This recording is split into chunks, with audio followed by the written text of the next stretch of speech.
primeira coisa que a gente precisa deixar muito bem delimitado é o conceito mito, né? Hoje em dia a gente fala o Ronaldinho é um mito, né? Madonna é um mito. Na verdade a gente está falando de ídolo, né? Porque mito é um conceito que vai muito além da questão do palpável, do que, né? do que está ali, do provável. Então, para começar, a gente entende mito como uma narrativa que tenta explicar os primórdios. Tudo que está, que não tem cientificamente uma explicação, os mitos vão tentar dar conta, tá? Os mitos surgem quando e como? Isso a gente não sabe. O que se sabe é que eles não têm um tempo, eles são atemporal e espacial. Então, eles vêm de uma longura e de uma outrora, né? Eles estão aqui o tempo todo, mas não estão, eles estão em qualquer lugar. Como é que a gente entende a necessidade dos mitos? Primeiro, a partir dessa própria necessidade do homem de controlar tudo. Ele tenta controlar aquilo que ele sabe e ele tenta controlar aquilo que ele não sabe.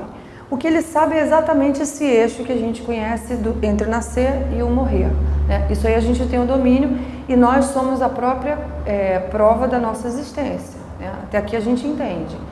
Isso é o que se chama de estado imanente, né? Se a gente fosse a pegar só o nosso estado imanente, o que nós temos? Absolutamente nada. A gente nasce, cresce, eu até chego a brincar com os alunos, né? Estudam, passa o pão que o diabo amassou e depois fica velho e morre, né? Isso, de uma certa forma, é angustiante para os seres humanos, entender dessa forma, né? Não se justifica. E aí cria-se, então, um estado transcendente, que é o que vai passar desse eixo de imanência, que é até que a gente pode mostrar no gráfico, e esse estado transcendente, ele localiza tudo aquilo que não se sabe, aquilo que se pode ser, aquilo que transcende a própria matéria. E aí estão os mitos, né? Como é que a gente como é que se formam esses relatos míticos? Se formam a partir das relações simbólicas, né, desses símbolos compartilhados. Esses símbolos compartilhados levam aos arquétipos, que levam às narrativas míticas, que levam à cosmogonia e à teogonia, que é uma coisa que a gente pode falar daqui a pouquinho, né? Dois conceitos que a gente pode enumerar. Então, a gente vai partir da seguinte hipótese, de que os mitos vão nascer exatamente dessa grande angústia que há no homem do saber que vive e que morre, mas não sabe o que vem antes nem o que vem depois, né? E a partir daí todos os povos vão começar a criar os seus mitos, né? Tem vários tipos de narrativas que vão tentar justificar. E a partir de quê? Do próprio princípio da nossa vida. Então como é que a gente pode localizar isso? Localizar a partir mesmo desse estado de não saber, né? de ignorância, num bom sentido, em que aí as narrativas míticas vão tentar explicar forças e poderes e energias que são muito maiores do que o próprio entendimento humano e que a ciência hoje ainda não explica, né? Mas tenta explicar. Mas não numa época primordial, nem isso se tinha, né? Então, como justificar um vulcão, um furacão, um tufão, para um povo que não tinha um entendimento do contexto cósmico? Então, aí vinham os deuses, vinham, né, os modelos e tudo mais. Bom, a gente pode pegar o mito a partir do homem, né? O homem é que está nesse eixo onde surge todo o mito. Então, é o nascimento do homem e a morte do homem. Indo lá nos exemplos dos gregos, a gente vai ver que, não só nos gregos, né? Todas as culturas, mas vamos pegar os gregos porque são mitos mais conhecidos, né? A gente vai ver que nós vamos ter dois princípios que se tornam mitos, que é o princípio masculino e o princípio feminino, que é o céu, né, e a terra, é Gaia e Urano, né? Então esses dois princípios que vão entrar num jogo de confronto, eles vão originar Cronos, que vão originar todos os deuses, né, e semideuses e os titãs. Existe toda uma história na mitologia grega que vai tentar explicar a partir daí. A mitologia grega, fundamentalmente, ela é uma mitologia humanista, porque todos os mitos eles têm a figura humana, né? E eles têm os defeitos humanos, eles têm qualidades humanas, eles não são deuses no sentido que se tem hoje de um Deus completamente bom, completamente que perdoa completamente, né? Não, eles eram deuses com raiva, com ódio, vingavam, traíam, né? Matavam, faziam tudo que os seres humanos faziam. Daí a gente pode entender que os mitos, eles surgem a partir do próprio homem, né? Hoje a gente tem, o grande mito hoje, eu poderia dizer que é Cristo, né? Tirando o aspecto religioso, que isso até é meio complicado falar, porque quando você mexe com a religiosidade, você já toca em aspectos que fogem, né? A compreensão filosófica da coisa. O mito é a história de um Deus, né? De um arquétipo, né? Então, o mito é toda a história de Cristo e o arquétipo é Cristo. E ele é um modelo para quê? Para as nossas ações. Então, por mais que a gente tente hoje, né? Tivemos um filme aí, O Código da Vinci, que tenta mostrar que aquele Cristo não é o que a Bíblia fala ou que a própria religião prega, que foi um Cristo que muito provavelmente foi casado, que deixou filhos, que foi humano, ainda assim, aquele mito, aquele modelo de Cristo que está lá no mito cristão, ele não é destituído, porque a cultura necessita dessa referência. A primeira coisa para a gente fazer o entendimento do mito é que ele é alógico, então ele foge a qualquer questão lógica da coisa, né? Por exemplo, acreditar, vamos voltando a Cristo, porque é um mito muito próximo, que todos conhecem. Acreditar que uma virgem engravida, né, de uma anunciação, de um pombo que vem configurando o Espírito Santo e dá à luz a uma criança, isso, se a gente for tentar explicar pela ciência ou pela lógica, é completamente derrubado, né? Mas nós acreditamos, enquanto cristãos, isso é possível dentro de uma narrativa mítica.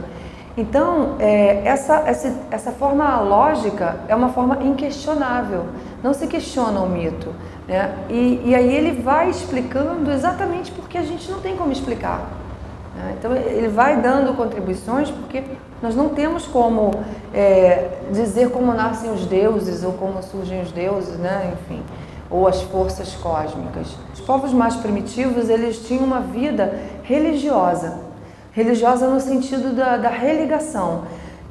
Não só nos povos primitivos, depois eu vou falar mais especificamente disso. Toda cultura que é muito ligada à cultura dos mitos, ela não separa o religioso do profano, né? Então são duas dimensões humanas, de forma de existência. A forma religiosa e a forma profana. A forma religiosa não é essa religiosa de você estar num templo orando, não. É que você está completamente ligado ao universo, né? Às forças cósmicas. E aí, o que vai acontecer é que hoje as sociedades mais contemporâneas, elas separam isso muito bem.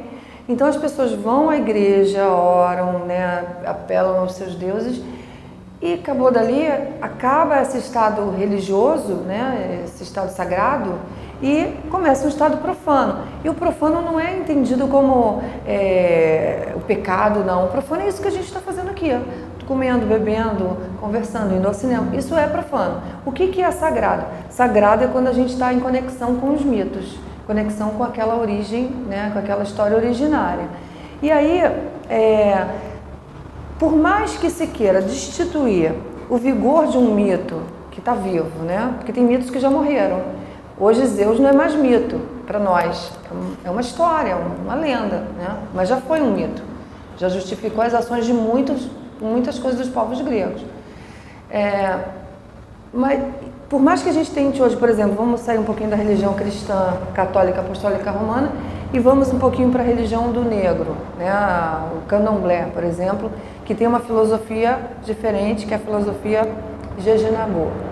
O candomblé, ele tem um panteão mítico muito próximo ao panteão mítico dos gregos, né?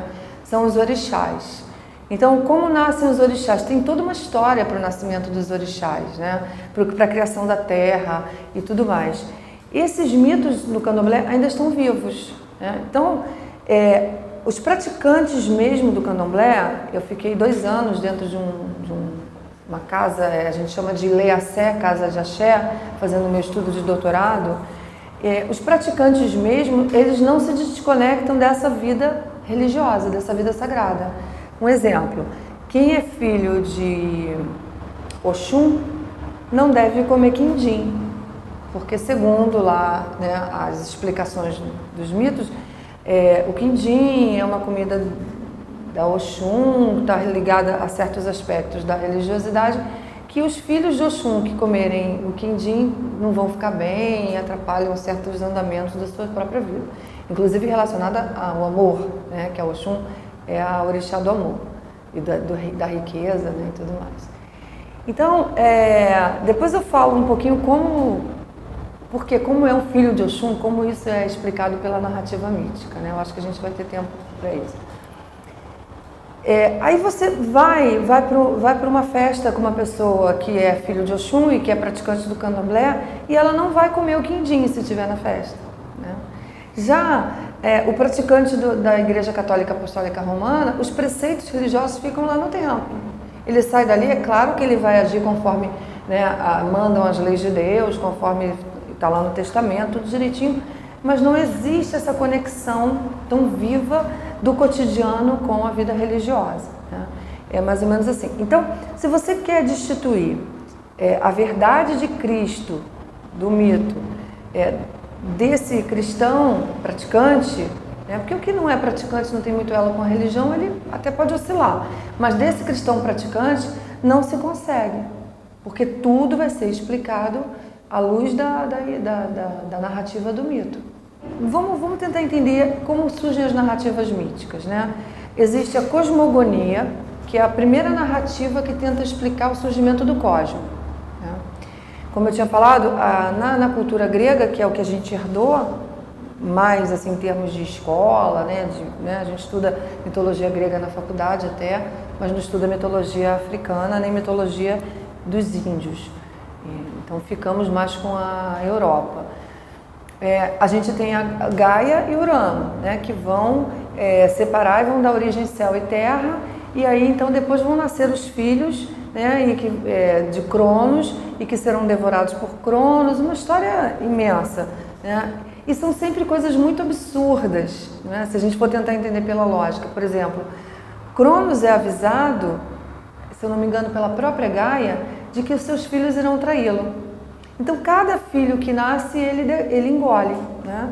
E quando Zeus nasce, a mãe de Zeus avisa ele. E quando ele vai ser engolido, ele leva com ele um punhal, abre a barriga de Cronos e todos os irmãos dele saem, né? No que sai, um tanto vai para o Olimpo, né? São os deuses, e um outro grupo vai virar os titãs, que vão ficar o tempo todo em guerra, né, entre eles. E esses deuses e titãs, eles vão começar a originar toda a narrativa do nosso universo. E aí o que vai acontecer? Os mitos gregos, eles vão ser associados sempre às coisas que tem na própria Terra. Então a gente vai ter a deusa da caça, né, o deus, o Netuno, Plutão, que vai ser o deus do mar e tudo isso. E esses deuses, então, eles vão justificar os fenômenos que acontecem na própria Terra, né? Então, quando nascem os deuses, quando nasce o cosmo, é conhecido como uma cosmogonia, tá? Quando nascem os deuses, é conhecido como teogonia, tá? E essa teogonia, ela vai mostrar que esses deuses vão surgir em função do próprio homem, e depois surgiu o homem.